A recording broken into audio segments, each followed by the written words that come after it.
মালদায় মুখ্যমন্ত্রী জেলা সফরের আগে ক্ষোভ। ৩০ এপ্রিল উত্তর মালদা তৃণমূল প্রার্থীর সমর্থনে সভা করবেন তৃণমূল সুপ্রিম। মমতা বন্দ্যোপাধ্যায়ের পুরসভা গঠনের দাবিতে ক্ষোভ চাঁচলের বাসিন্দাদের। অভিযোগ, প্রতিশ্রুতির পরেও গঠন হয়নি পুরসভা। বিধানসভা নির্বাচনে মুখ্যমন্ত্রী প্রতিশ্রুতি দিয়েছিলেন, নিহার রঞ্জন ঘোষ বিপুল ভোটে জয়লাভ করেন। ভোট মিটলেও প্রতিশ্রুতি অনুযায়ী পুরসভা গঠন হয়নি।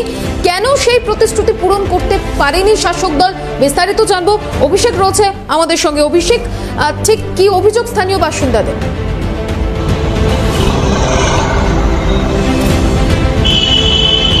দেখো, আগামী 7ই মে মালদা উত্তর এবং মালদা দক্ষিণ এই দুটি কেন্দ্রে কিন্তু নির্বাচন রয়েছে।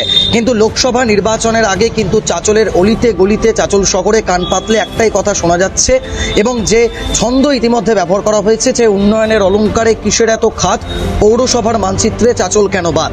অর্থাৎ চাঁচল পৌরসভা কেন হয়নি, দীর্ঘদিনের চাঁচলবাসীর একটা দাবি ছিল, সেই পৌরসভা চাঁচল পায়নি।